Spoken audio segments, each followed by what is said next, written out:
Good morning, Turning Point. It is great to be with you this morning. What a great service so far. And Tori, thank you so much for that beautiful sharing, how Jesus loves us inside and out.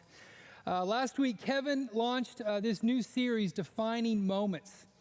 And he did such a great job of sharing how God is always trying to offer us something new, but sometimes we can feel stuck with the old or the familiar, and how we can really trust God in his story.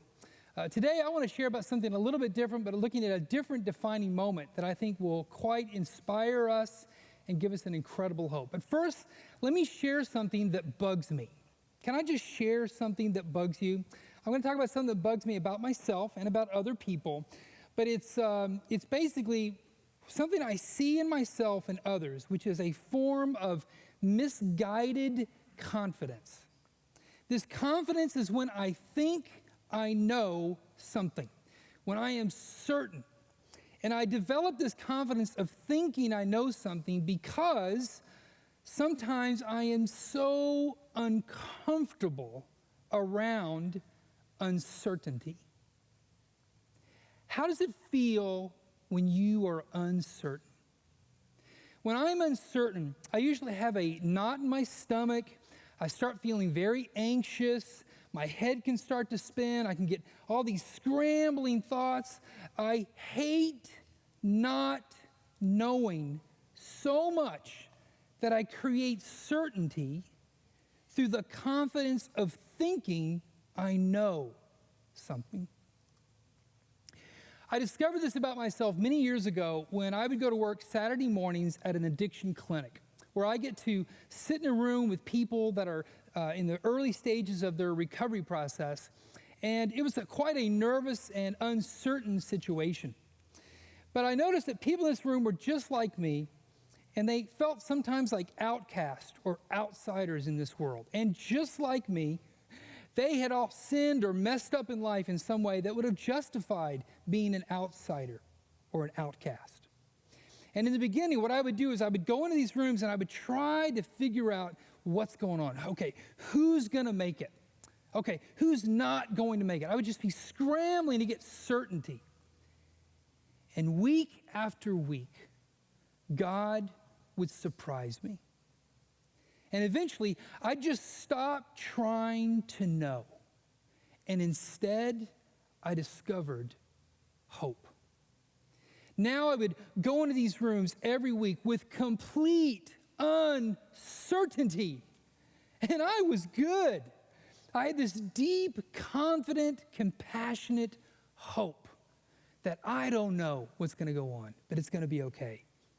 And sometimes people would relapse or people would have setbacks, but I learned that the story never ends there because there's always hope. They're still accepted. They are still loved. And I learned the joy of not being God in the room, but instead just trying to love people as God does. And to see the way that God does rather than the way that I did. God has shown me over and over again that there is always more to the story than what I think I know. The defining moment in the life of Jesus that we're going to look at today totally demonstrates how he can transform this misguided confidence. Now, is confidence wrong? Absolutely not. Confidence is in the Bible, okay? Hebrews 11, verse 1. Now faith is confidence. It says it right there. Faith is confidence. But confidence in what we hope for, an assurance of what we do not see. See, my misguided confidence is my confidence in when I think I know, or assurances of only what I actually see with my eyes. But why do we fall for this misguided confidence all the time? Well, there's two very interesting reasons why we do this all the time. Number one, it's how our brains are wired. Our brain makes observations, takes in all this information, and everything that goes in gets scanned through our history and matches every observation with existing memories, knowledge, and experiences. Meaning, objectivity is completely impossible. Whatever's going on now, I understand because of what has already happened in my life or what I already know from life. But there's another thing besides our brain. There's also the way of knowing things. Did you know there's different ways of knowing? Let me tell you the one that we all know about. It's called the Western way of knowing. And the Western way of knowing is extremely focused on facts or information. And it's very concrete. You either know something or you do not. It's extremely concrete. But that is a very Western way of knowing. There is a different way of knowing. Some call it the Eastern mindset or the Eastern way of looking at things. And this type of knowing, it's not about what you know informationally. It's about experience. It's how you interact with something. And there is this huge room for mystery. Meaning, if I know something, I interact with it, and I don't have to fully understand it or get all the details straight to experience it. Look at this amazing definition that I think kind of offers an Eastern way of looking at faith. By Brené Brown, she says, faith is a place of mystery where we find the courage to believe in what we cannot see and the strength to let go of our fear of uncertainty. That is a radical and exciting faith. And today I want us to look at a defining moment in the life of Jesus where he demonstrates this type of exciting, liberating faith. It starts in Luke 19, and this is near the end of his ministry. And he entered Jericho, and he was just passing through Jericho. Now, let me back up a little bit. Let me explain that as he went into Jericho, he was not by himself. He was accompanied by a crowd. And I want to take one step back to show you what was going on before he entered Jericho. At the very end of Luke 18, we see that he'd been approaching Jericho, and there was this huge crowd walking with him, and there was this blind man that noticed that Jesus was leading the way. And he says, "Oh, wait a minute, Jesus is here. Help me. Jesus, can you help me?" And this is what happened. Jesus interacted with him, and he says, immediately, this blind man recovered his sight and followed him, glorifying God. And all those people that were with him, when they saw this, they gave praise to God. So this is very important to understand as we set up this defining moment today. Jesus is surrounded by a bunch of people that are praising God. They think, wow, Jesus is good. What a great guy. He did a good thing. But then look what happened next. And behold, in Jericho, there was this man named Zacchaeus. He was a chief tax collector and was rich. Let me just explain. This was not good news. Now, we know that because of his name, we know that Zacchaeus was a Jewish man. However, he was a complete outcast, a complete outsider among the Jewish people. Why? Because he was a traitor. Tax collectors worked for the Roman government that was occupying Jerusalem. Now think about that. Let me try to paint a picture. Just imagine if we lost World War II, okay, and America was occupied by the Nazi government, okay? And then me, David Bruce, great American guy, I decide to work for the Nazi government as a tax collector. And I collect taxes from you in such a way that I actually make an awesome amount of money. I don't think I would be a very popular American. I think I would be a pretty big outcast. You would probably not like me. But this is the position that Zacchaeus is in. He's working for this other people, and he's taking from Jewish people. But look what happened. Zacchaeus was seeking to see who Jesus was. But on account of the crowd, he could not because he was small in stature. So he ran on ahead and climbed up into a sycamore tree to see him, for he was about to pass that way. Now, you got to give Zacchaeus credit. Here's a man with power, with influence, with money, and yet here he is making himself climb a tree to be able to see Jesus. Not bad. But yet, here is the defining moment. When Jesus came to the place, he looked up and said to him, Zacchaeus, hurry and come down, for I must stay at your house today. So he hurried and came down and received him joyfully. You notice that there's sort of a Western and an Eastern viewpoint here. Yes, Jesus knows that it's Zacchaeus. I'm sure Jesus knew, hey, he's a tax collector and he's probably rich. But he also had this other perspective. Hey, Zacchaeus, I want to engage with you. I want to interact with you. I want to maybe have a conversation and see what we discover here. See what we may find out by spending some time together. You see, the acceptance of Jesus was not predicated on change, but the hope of change. Isn't it interesting? Jesus didn't say, okay, Zacchaeus, stay in that tree until you realize how greedy, how selfish, and how horrible you are. There was no change at all. And yet Jesus already had this courageous hope in what could happen in Zacchaeus' life. I love this quote that I recently discovered by the German author Goethe.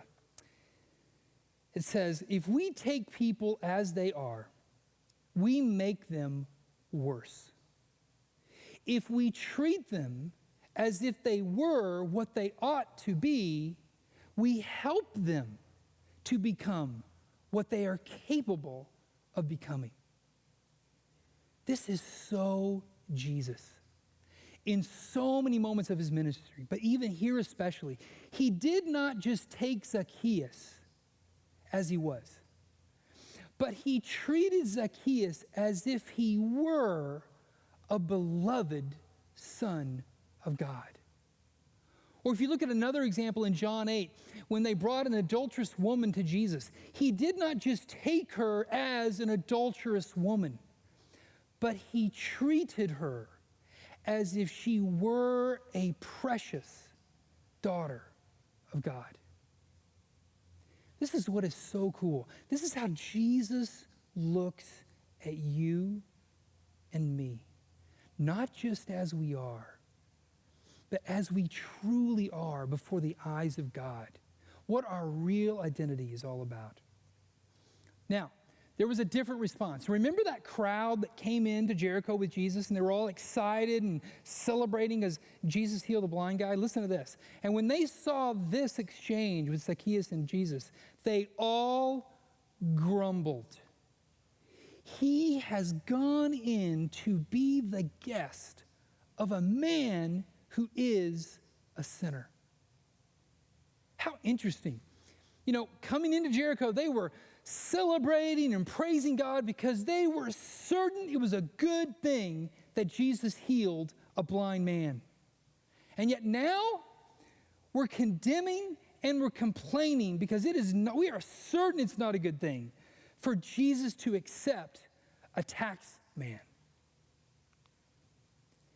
How do we grumble with confident complaining? It's whenever we judge or assume or ignore or we label people or situations. You know what's funny? When you put others in a box, you put yourself in a prison of certainty. And then you're stuck and you do not have a faith that liberates you or has the ability to liberate people around you. Look at this interaction again. When this crowd saw what Jesus did, they grumbled. He has gone in to be the guest of a house, be the guest of a man who is a sinner. You see the judgment. We do not agree with this. You see the assumptions.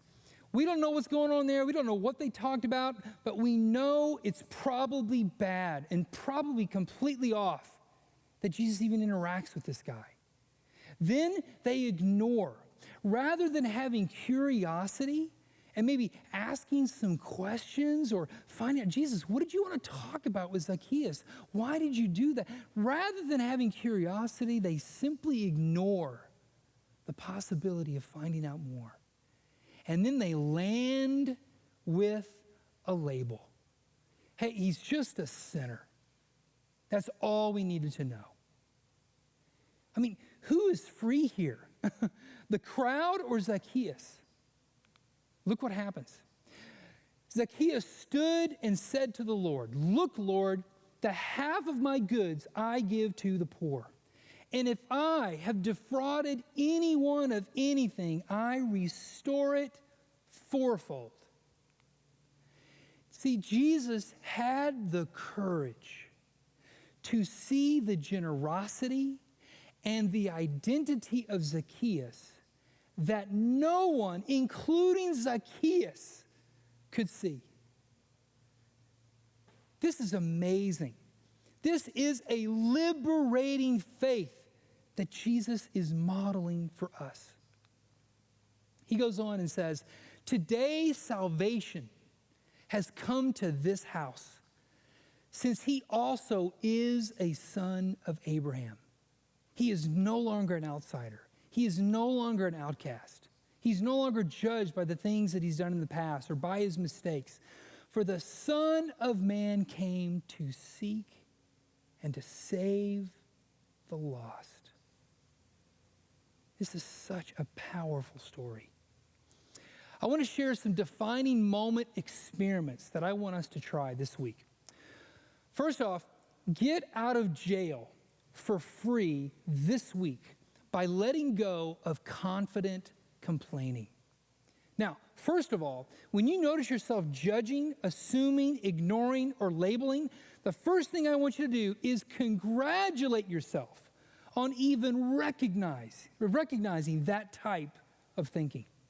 And after you've congratulated yourself on whatever you did, judged, assumed, ignored, or labeled, then I want you to consider what you don't know about that person or that situation that's getting under your skin. And then just ask yourself, do I know the story, the full story behind why someone did something? So many times I get hurt by somebody, and that's all I want to know. They hurt me. But when I have this type of courageous faith, I'm able to pause. I'm able to take a deep breath, and I'm willing to know in a different way. And I'm willing to use my imagination and consider, you know what, there may be something going on with that person. Or there may be something that happened to them a long time ago. Someone that I don't even know hurt them, which may have led to why this person is hurting me right now. See, I think that is the type of freedom that this courageous faith offers us. Next, I want you to experiment with hope this week. I want you to have the courage to believe things about others and yourself that you do not see yet. You know, Zacchaeus climbed a tree in order to get a new vantage point of Jesus. We can do the same. We can climb a tree to get a different perspective on what is going on with my coworker. I've seen my spouse do this one thing over and over and over again. What if I don't fully know the perspective? Maybe I can see this in a different way. Or maybe it's with my kids, or maybe it's with complete strangers. Maybe I can allow myself a different way to see the situation than what I'm giving myself.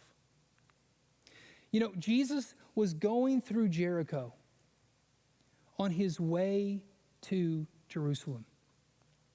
He was going to Jerusalem for the last time. He was days or perhaps weeks away from his crucifixion. And you know, in this story that we looked at today, Zacchaeus climbed a tree because he was small.